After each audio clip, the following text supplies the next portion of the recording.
I think mistakenly called child pornography, which we need to understand seems to be no end in sight. In fact, it seems to be exponentially increasing day by day, irrespective of whatever is being done to address the issue. And the third most important thing, which is least understood and least addressed, is the engagement of children with technology. And I think that's where all of us are lagging. Even the youngest person in this room, even though you may have grown up online, I think we're still the immigrants to this media.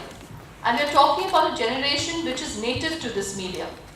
So I think that's really, really important to think about. And I think we need to understand in that third aspect whether we are being protectionistic or we're being protective. And it's a very fine balance actually when you look at both of them when you're looking at technology.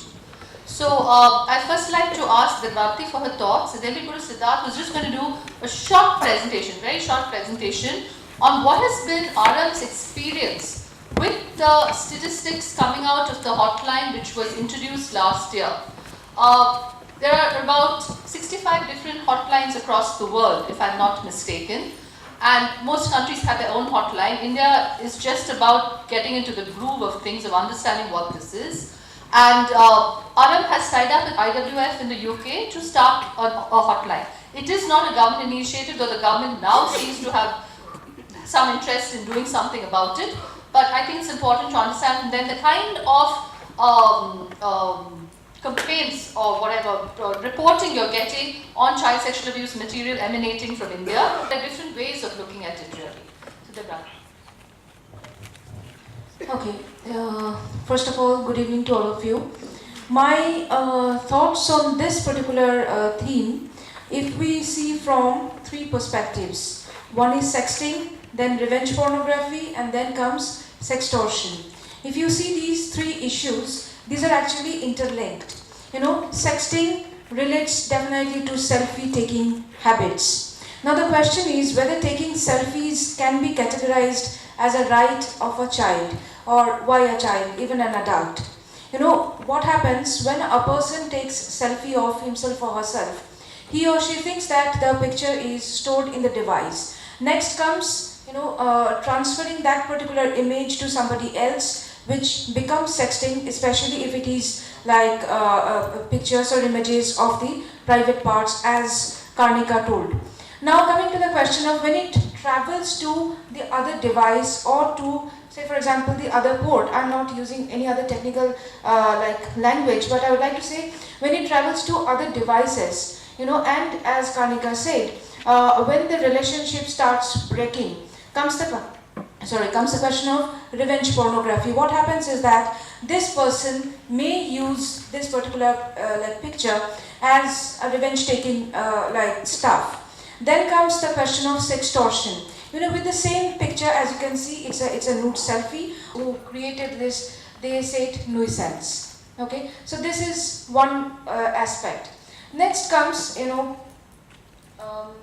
I would also discuss about certain case studies that we have come across, and we have taken permission from the person, like the parents, because we are not going to use the names. Here, one particular aspect we have to see, as for POCSO Act, you all know that it is actually gender neutral. Okay, so in some cases, it was like especially a boy who was like taking his own selfie, and then he came into contact with someone else, and obviously the person pretended to be a girl, and it was not a girl, but it was somebody else. He started showing his private parts. This is one aspect, and once he came to us for more consultation, he said that did I do any wrong? Because I showed I was taking a selfie and I shared with somebody. What wrong he did was that, and because of that he got threatened because he was 17, 16 plus 17. What wrong he did is that he asked that particular person who was posing as a girl, you also please show your private pictures. And here comes the question of where would the liability stand? Because this guy thought that, okay, I'm having a nice relationship with a girl, and I'm sharing my naked pictures, and by that we are actually developing a good relationship. But he never knew that asking such questions can put him back in trouble. Because what that girl did is that later onwards, like he found out it was not the girl, it was another person who was having some kind of gender, like he belonged to the other gender, I would say, and he was not that good guy type of person. So he decided that he will put his sister's name and he will take this guy to the police. So this is one aspect. Now coming to the question that since I arrived here and I had the opportunity to listen to the lectures of Karnika and others, what I would like to highlight here is that what can be done. You see, since Karnika has spoken about certain legal aspects, what aspects that we take up. One thing I would like to come up is that once we started, seeing or analyzing the cases, me and Professor Jaishankar, who is also my husband, we developed a theory called irrational coping theory. Some of you may have this book, Cybercrime Against Women. Here we have actually decided about this theory. What is that? When a person comes across these kinds of, offending posts, it's very natural that he or she would retaliate. What happens is that immediately he or she, whether you call it bullying, because bullying is a different aspect, whether it is revenge porn or whether it is hacking, he or she immediately wants to remove that particular content. So what happens? He or she actually tries to contact the hackers. This is the first thing that I have seen. And many often I have seen that people think that I am a hacker, which I am not, and they try to say that you please remove that content. When I say that it is actually a job of the police, because you have to go through that, process. Then comes the question of like what for you are, and then out of frustration that particular victim turns or steps in the shoes of a perpetrator. He starts bullying or he starts threatening the perpetrator. And to tell you very frankly, if it is a young person, the perpetrator is a very smart guy. He was waiting for this. I mean, most of the time I have seen that the perpetrators generally wait for these kinds of victims turned offenders. Then they start threatening that I'll now take you to the police because you are counter-attacking me. So counter is an actually bracket. They say you are actually attacking me. Now comes the question of fear, and then comes the question of sextortion. So we call it like irrational coping theory, because the victim is actually taking irrational methods to cope with the victimization. Now next thing is that this is actually our understanding. We created it out of our criminological legal understanding. Next thing is that what can be done. Already the other speakers, you have discussed about what can be done. Now since I am now attached to college, so I get to interact with young law students. So I developed one particular practice, like it's an action research. What I did is that it's not only for the digital offences. I would also like to try with other sorts of victimization, sexual abuse of children. It is through dance therapy.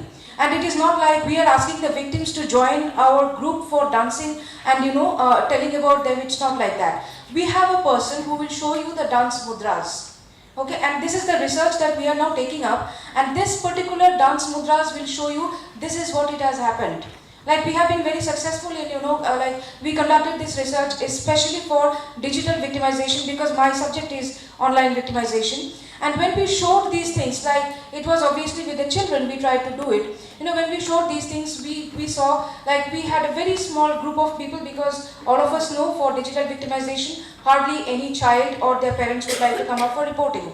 So once we located these persons, we tried to call them and we tried to show these dance mudras, and we actually said that this part was as Karnika said, was this part captured, this particular part was captured, was you told to do certain things like this, and yes, and this was the thing that we had seen there, body language changing. And we understood that yes, this was the thing which was the child was undergoing. And thereafter obviously physical victimization we also have tested with that. But this is just an aspect. So, we can do a lot more things with our knowledge in the legal field as well as in, criminological or psychological field. So I think with these things, we can come up with something like reporting mechanism. It's not only understanding the trends, but also we should know how to encourage the child and the parents to come up for reporting. Thank you. Thank you. And as I don't know how many of you realize that most kids don't even use the term sexting because they think it's a way of communication. It's we adults who've labeled it sexting, really. Siddharth, you want to start your presentation? Yeah. So I just, because it's become a lot of like fear building sort of a thing. So I just want to mention that yes, there are risks to the internet. Yes, there is sort of non-consensual sexting. There is extortion. None of these issues are not there, aisa nahi hai. But the only time you actually want to punch your phone is when you're not getting the internet. So like let's just sort of understand this sort of layer we are operating and this importance of access. And I'm going to show you something scary. So I just wanted to preface it with that. So I think I'll just present it from here. So this Aarambh.org was India's first resource center on child sexual abuse. The little pink thing you see there on the side, that was the hotline. Hotline is basically an online reporting mechanism. If you go online, you find either a video or an image of a child who's below the age of 18. And you think that, and that is of course illegal for you to watch and everything. So it's sort of an online redressal mechanism where once if you report, the report is analyzed, it is first blocked and efforts are made to take it down at source, and then further efforts are made to prevent re-upload. So that's what we call the hotline. So I'm just basic. So we launched in September 2016. So what I'm going to show you is statistics, and these statistics are a bit skewed. I will explain why. But what is important to recognize is that we have been speaking about child sexual abuse imagery with our child pornography since like the last 2 hours, but we really don't have any sort of an idea about what that content looks like. I mean, like it's not really like Black Snake and dolls, which if you Google is, was not at all an issue for me. I don't know like what Googling these guys did, but like this is, I mean, we are having like this word perspective here, and I would just like to correct it and say, yes, it is an issue, and this is how the issue looks like, and it's not Black Snake. Right. So these are the reports that we received. So as you can see, we are getting sort of steady reporting. These are before they are analyzed. So these are people who come to aarambhindia.org/report and report. These are the positive identifications. So when you report, the report goes to human analysts sitting in the UK. Why we did UK is because this is a pilot model. Like we said, we are just considering introducing a hotline to India. So under the law currently, like I can't view any of the sort of, like we can't view it. So we have trained analysts in the UK. IWF is a reputed 20-year-old organization who are our partners. So their analysts look at the report. So you can see that we've been fairly steady in identifying, criminal content. This is clearly criminal content. So that is around 46 reports till March. We had another 5 more last month. So we have a total of 51 as of date. Now this is the severity of the content. So IWF categorizes the content into 3 categories, category A, B and C. A is violent child sexual abuse material and penetrative sexual assault. Category B is non-penetrative, category C is deliberate sexual posing or erotic posing of the child. So as you can see, most of the images that we've taken down, that we've done action on are on category A, which is the most severe form. Right. The gender of the victims. Most of the victims of the reports that we are receiving are female. We have a few male victims. So these are like, this is the content of the child sexual abuse imagery. And a lot of them have both children in them.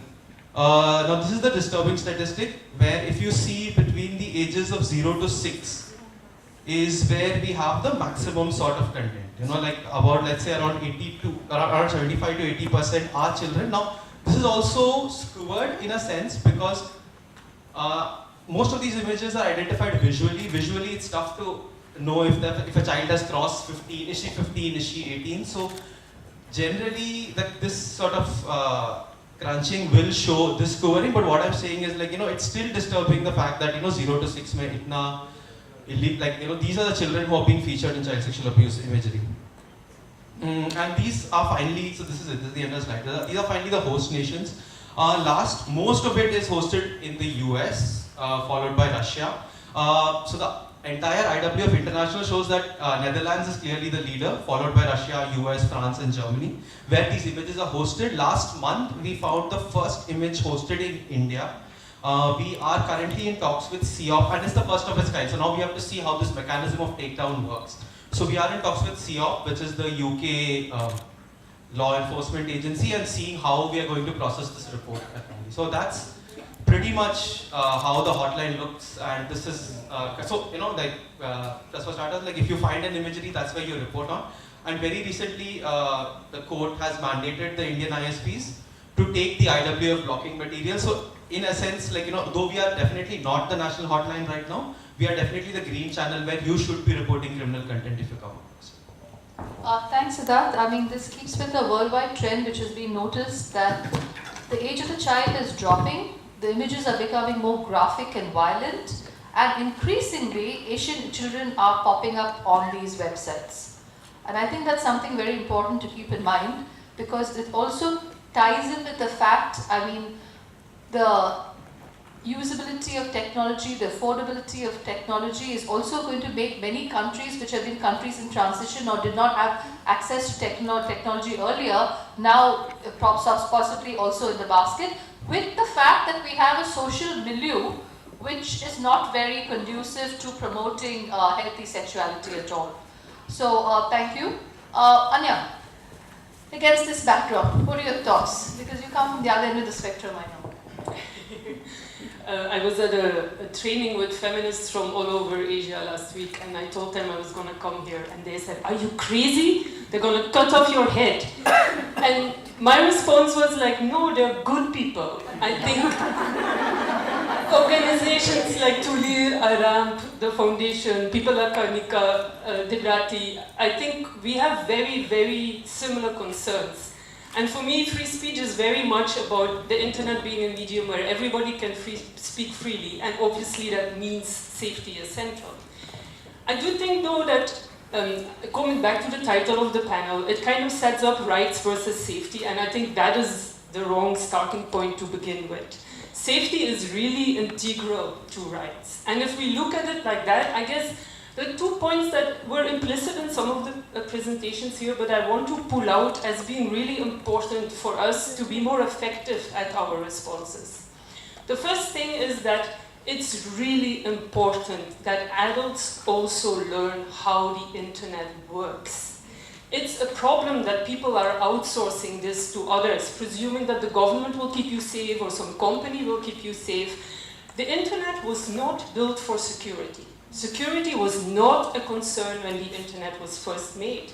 If you want your communication to be secure, you have to start understanding how it works yourself and taking measures yourself. I think it's partly because of so many people not actually bothering to really look at what is possible and how things work, that the conversations between parents and children can also become really problematic.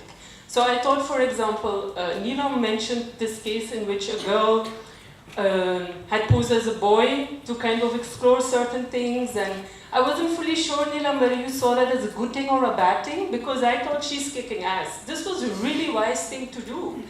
We speak about anonymity constantly as a negative thing, but there is no reason why children, for every gaming site, for example, have to give their real name. You can make usernames that are actually very vague and do not show at all who you really are.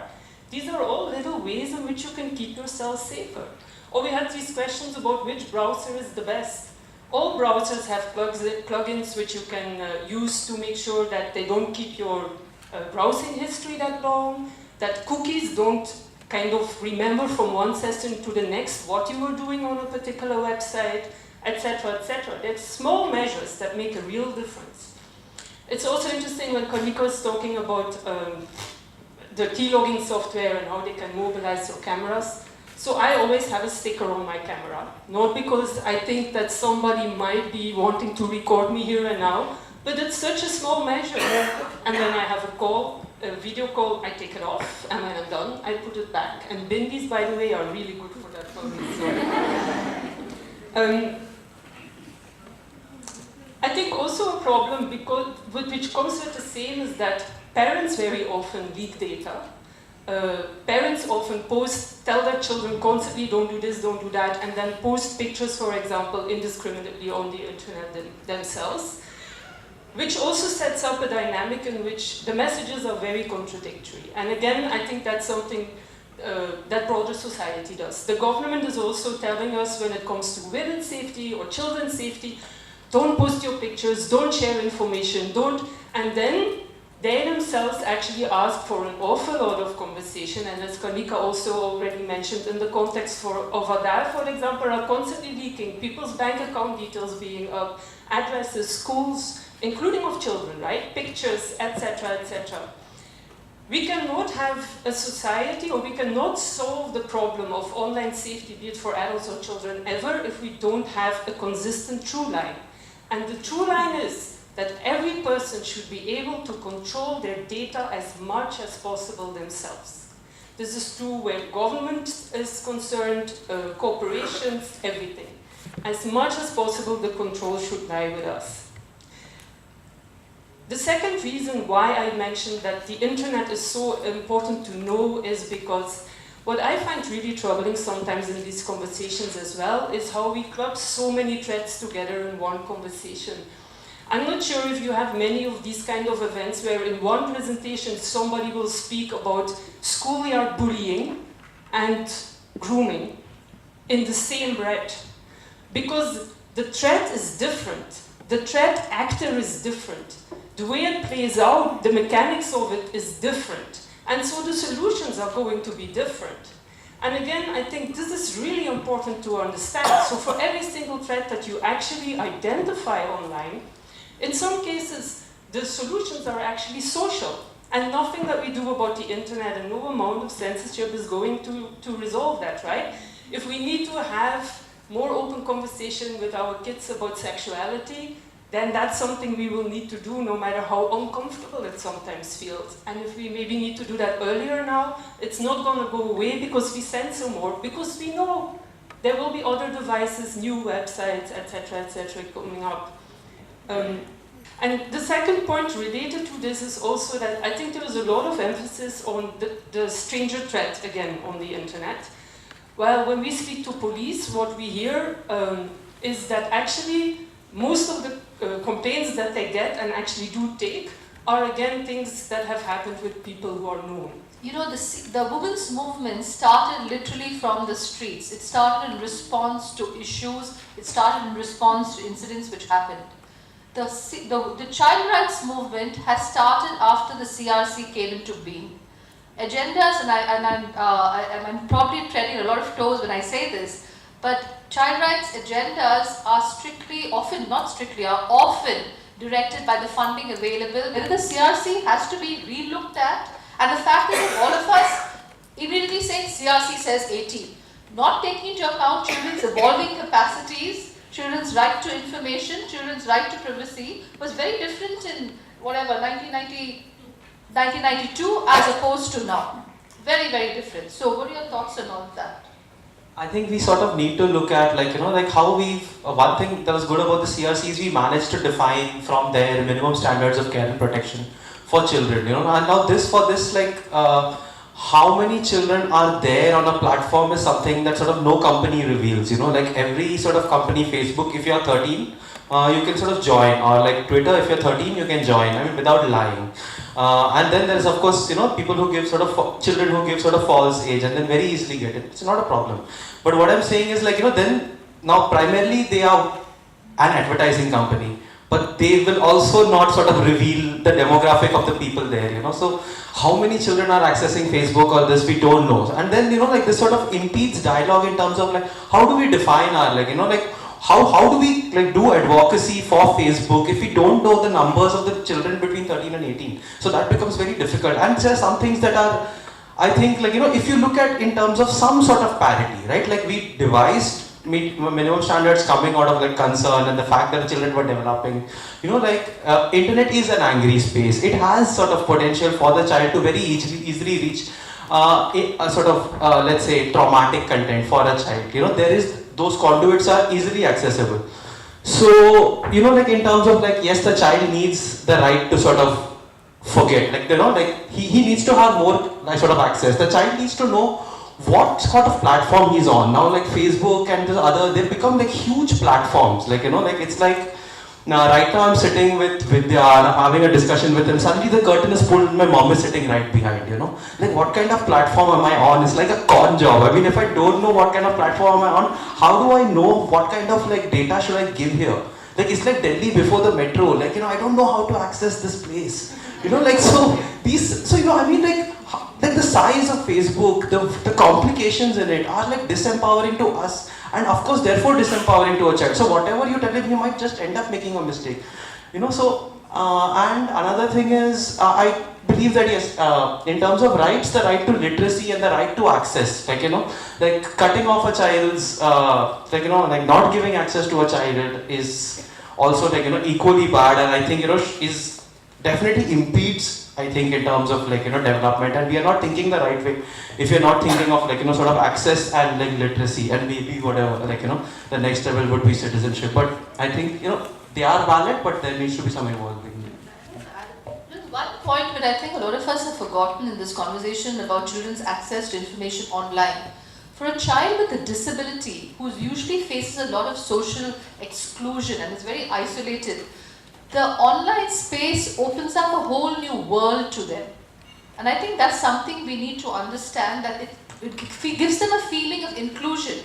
However, because they have not negotiated the offline space with, as much as children without a disability who have been included and know the rules of the game and what's safe and not safe, children with disability online, and we've had 2 cases, I know Srimoy from Calcutta has had a case, children with disability online, because they have, first of all, they're considered as, not needing to know a lot of information, plus they have faced the social exclusion, plus they don't know how to navigate the space offline, so they don't know also additionally online, they get into a lot of situations. But I do think it's opened up a whole new world to them. Like for instance, children living on the streets. A child living on the streets' aspiration now is to upgrade their phones. It's not about food, it's not about water or anything, not about where they're going to get their next bath. They want to upgrade their phones. And you think about this child of the street who did not get access to a lot of information, appropriate and inappropriate, earlier.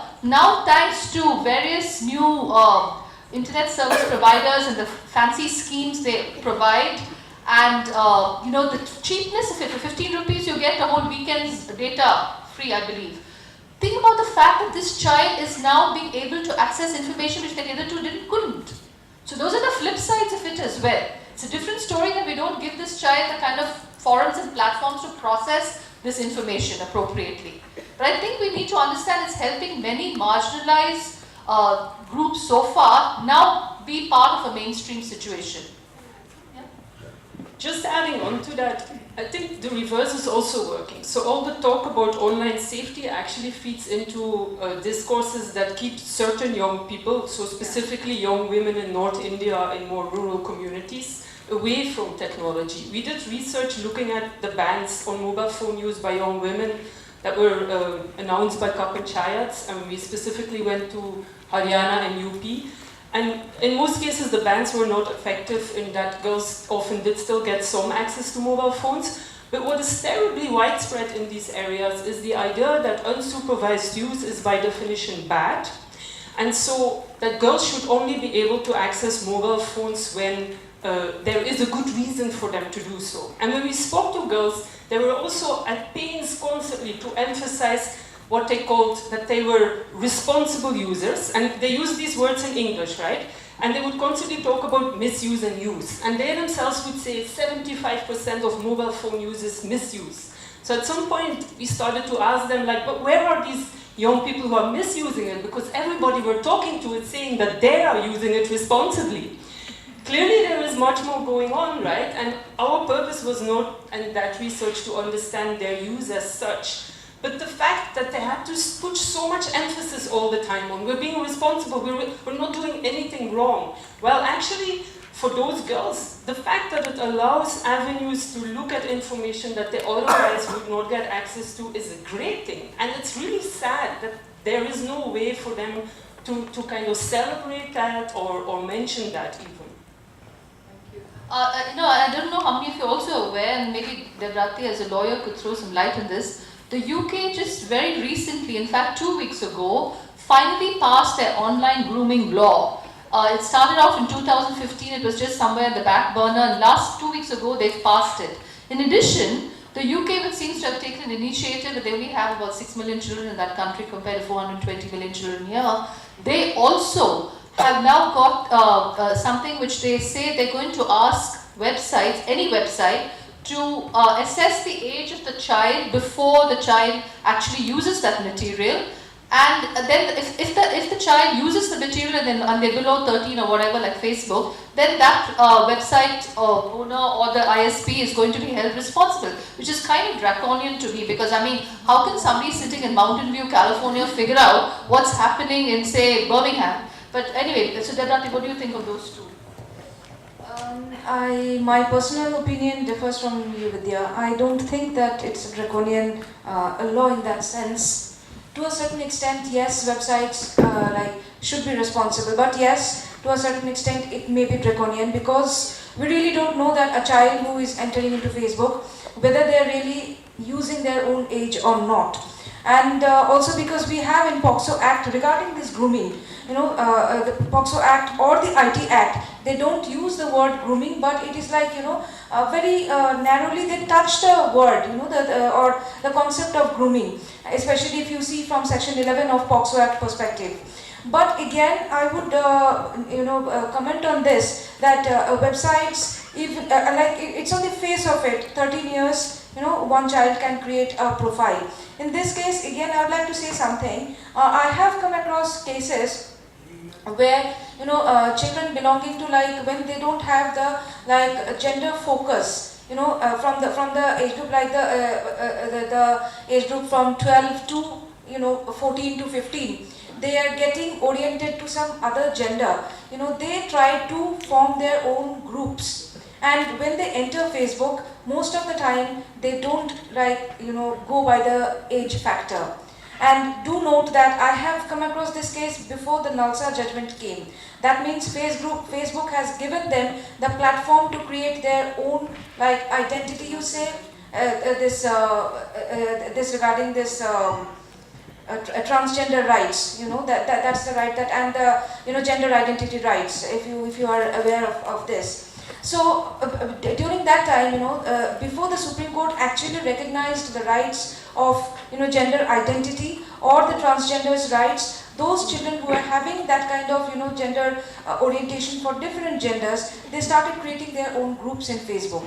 So obviously this becoming a different aspect, but still then I feel that websites to a certain extent should be liable for the laws, and they should be held liable for allowing children under the age, because they should have some kind of monitoring aspect. But I understand the statement that I am giving here, it's very vague, no website will say that yes, we have the manpower, yes we have the technical aspects to support that idea, but still then it's my personal opinion that I feel they should be held liable.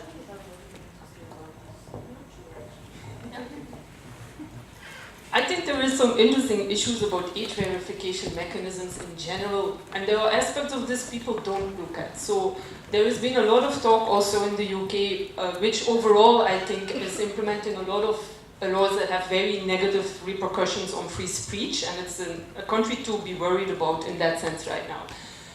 So they're looking at an age verification mechanism for pornography sites, and at first this might sound like a great thing, right? It's a little less so if you know that, so the porn industry is really behind this, but a large percentage of all the porn sites, or the most popular porn sites in the world, are actually owned by 3 companies. So if you are saying that why is so much porn of the same type, it's because there's massive concentration in the porn industry. Now, if that would happen in other industries, we would all say, oh, there should be a suit to force them to break up, right, and end this. In the case of the porn industry, so they supported this idea of age verification. One of those 3 porn companies has already developed a mechanism to do that. And if it actually goes through laws, so they're saying we can do it. For every transaction, we just need to be paid a small fee. They are going to keep all the data because it has to be verified, right? And so what it does in the end is, it gives this one company that would have that mechanism even greater insight in what people click on, and so greater control over the market, and especially more insight into where money lies, because what people sometimes confuse is The porn that is paid for and the porn that actually most people like is not necessarily the same thing, but what big porn sites are after are porn that generates money. And that's why certain things you see again and again, often short clips, teasers, very hardcore stuff, because there is people who put money on the table for that, and not necessarily for the softer stuff. So what it also does is, if you're a small site that caters to alternative sexuality, that has more women-focused porn, etc., etc., the chances that you will be able to still to survive in the UK market if you have to put that fee on the table are very small. So what it in the end will do is actually concentrate content in even less hands, reduce diversity of pornographic material even more, and how that in the end is then supposed to support women's rights, I really do not know. So I think often when you dig a little bit deeper about some of these mechanisms, you see a very different picture emerge than what you first thought. Yeah, in fact, about a few years ago, about 7 years ago, there was an effort to do a .xxx initiative, which I don't think really took off. It must have been the same companies who tried it, but they said they would label all the pornography sites with .xxx, so you'd immediately know that it was a pornography site. So that doesn't seem to have really taken off. Another very worrying thing, Anja, from what you've told me is, what you just said, is that it's kind of been established that after a point, like with anything in life, you get a little bit bored, so you keep pushing the boundaries to what you want to see, and get into a lot more, even more inappropriate perhaps sites. So I'm just wondering now, you're telling me that teasers are just a lot of hardcore stuff, and maybe a lot of the films then also are going to pander to a greater, a more bored audience. So they're trying to make it more interesting. That's also very worrying, because then you're going to kind of verge on this line of looking at child sexual abuse material. There's enough research to show that heavy users of pornography invariably breach that kind of invisible line to get into child pornography. So, I mean, have you all ever come across something like that? I don't know. I'd be interested in seeing that. Yeah, there is something to show. And the other worrying thing for me is the fact that, as much as academicians might say that, with due apologies to you, but academicians might say, well, there's nothing conclusive about this, there's nothing conclusive about that, and you're still left in the middle wondering what to do, is that there is a lot of evidence-based research to show that people who watch pornography are not as likely to abuse a child as people who view child sexual abuse material are likely to contact abuse against a child. And I think that's a little worrying for an organization working on contact abuse and looking at the various vulnerabilities and factors which is enhancing a child's risk to being abused. What does that mean? This is not a presentation? Yeah, questions. Sorry, we've just been holding the mic. Sorry. Questions?